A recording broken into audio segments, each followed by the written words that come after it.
Okay, so here we have my rusty old bike. See, it's in a bit of a condition. Needs new tyres, new brake calipers. Taking the seat off already.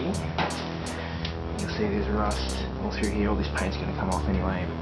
The neck's got rust all over it. I need to get some new brakes and more brake calipers. There's rust all over the tyre rims, the wheel rims, sorry, down through here.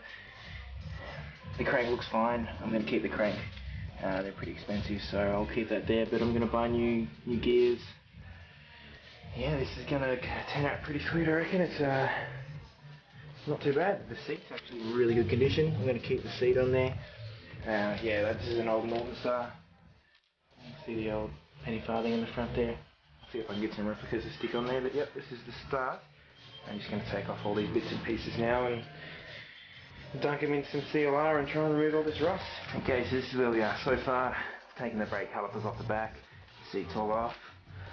Taking the brake calipers off the front. I'm just trying to remove this the brake lever. It's a bit of a bitch, but you know, it's got to be done. Just removed all the cables from the lines. Yeah, that's about it so far. All the bits and pieces are over here, ready to be de-rusted. I'm going to use some good old-fashioned CLR grease and oil remover to get rid of the grease. And I've got this crazy Furtan stuff. It turns rust into ferritinate, which is just comes off with a rag. It's quite easy to use. Stuck into that once I've got all these bits and pieces off. Okay, so I'm at the point now where I cannot take any more pieces off using just a spanner and a screwdriver. I need to get some actual unique tools to take off the crank, the chain, which I've tried and cannot get off, and the fork over here needs another tool there to get that off as well. So yeah, got the tyres off the rims. They're pretty sweet, in pretty good condition apart from the rust, of course, which I'm going to get rid of. But everything seems to be going along pretty smooth. There's all the parts in there and all the nuts and bolts in there. I'll get to getting rid of all this rust. Okay, so I've got all the pieces here. See, I got rid of most of the dust manually. I just used some steel wool and some good old-fashioned WD-40. It's pretty easy to get most of the rust off. I mean, these were coated in rust before. Still bits and pieces left. Got all the metal components in the bucket. I'm just going to pour some CLR grease and oil remover onto it just to get rid of most of the chemicals that are already on there, and to obviously clean the grease and shit off. Hopefully it might get rid of the rust as well. Oh, you can see here what the metal, how much rust was on. Most of that looked like that. I'm just going to throw these out because I'm not going to use them. I'm buying some new ones. But yeah, I'll cover these with some CLR and I'll be back in very soon. Oh yeah, one other thing. Make sure you're wearing proper ventilation mask things when you're doing stuff with chemicals, because you can end up hurting yourself. Yeah, on a side note, I've also got these industrial rubber gloves just to deal with these chemicals. I know it's pretty pussy, but you know, they're in $5. It's better than getting shit all over your hands. So yeah, that's everything now degreased, de-rustified. There's still little bits and pieces that need fixing up, but that's what I got this bad boy for. This will turn all the rust into ferritinate, and that will just rub off with a rag. I could have just done it in the first place, but there's no fun in that. These are all the bits and pieces. Yeah, you can see how much rust is on these. Pretty terrible state. Not looking forward to doing the wheels, but it's got to be done. And yeah, I'll strip that paint off the frame, and I'm gonna paint it some nifty colours, which will be later on. But yeah, it's a bit of a mess in here. It's good. Okay, so as I was saying before, I've got it. Oh, it's fucking blurry. Okay, so as I was saying before, got it to a point where I can only take off so much. But I'm going to give the sanding a go just to check how this puppy that I just bought goes. I gave it a bit of a test run here. Looks like it's gonna do a sweet job. Alright, give me a sec, I'm just gonna test it now.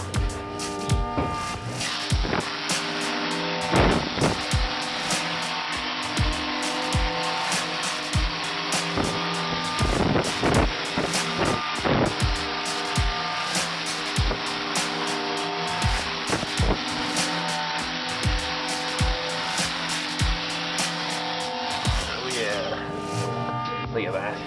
Yeah, this is gonna be easy. As you can see, Sander is doing a fucking awesome job at getting back the paint. Metal. I've got some proper fucking wet dry sandpaper that I can use to buff the actual metal itself prior to priming and painting. Yeah, you only need 2 tones. This shit here should do the whole bike. This is just a, I don't know. The dude at Bunnings told me to get it. As you can see, I've never done this before. And the fine one is there as well. A P1 200. And what's this one? P600. So I'm going to do the P600 first, followed by the P, whatever the other one is. And polish this metal. But I believe this is going to come up really well. Here we have all the metal parts, all stripped free of rust. The crank and the gear, it's pretty sweet. Phone went really well. I'm just thinking, there's not a spot of rust on it.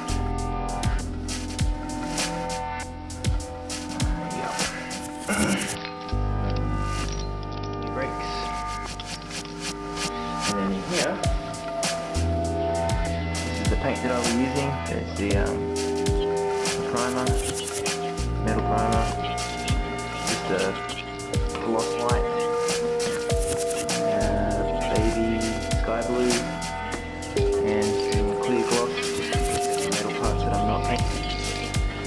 And here's the parts that I will be painting. Yeah, these came up really well. There's pretty much no rust on them at all. They're really came up really well. I'm just going to paint these blocks. The handlebars, there's not a single spot of rust on it. I'm just going to spray that in the gloss as well, just to protect them from the weather. Here's the frame. Already I've got just some painter's tape over the holes to stop them from getting paint in them. I've set up the coat hanger here so I can hold it up this way. And the box. Once again, free of all rust and paint. And ready to be painted freshly. So we'll see how this goes. So here's the first coat of primer done. This thing here is looking pretty sweet. The frame, it's actually really easy to use with both hands. It's all primed and ready to be painted. I've got to do a second coat. This is just the first. As you see, it turns out pretty damn good. It's a bit strong. I have got a mask that I'm wearing because mask and gloves is an enclosed area, and all I've got is this little gap here to ventilate through. So it's pretty potent stuff. This is after two coats of paint. I've done a little bit of touch up on some of it with just a little bit of spray here and there. I messed up a couple of spots like that. Oh no, that's the point. Anyway, that's the colour it looks like now. There's a spot I messed up just there. See it. I had to sand it back and spray over it again, but well, what can I do? And there's the box. Box perfect, nothing wrong with them at all. Good. By the way. The wheels, I decided to not use those because they are going to be an absolute bitch to clean. And I bought a couple of extras instead. This is one of them. So here we have the bike finished. I was lazy recently. Beautiful place. Needed to, I don't know, I was just lazy. This is it completely done. You're taking handlebars, some lights on and stuff. Look pretty sweet. I've just got to put this brake cable up. I lost this little bit here that stops it, but I'll get that done today and it'll be all done. But I went for a ride a couple of times on it and she is sweet. Yeah.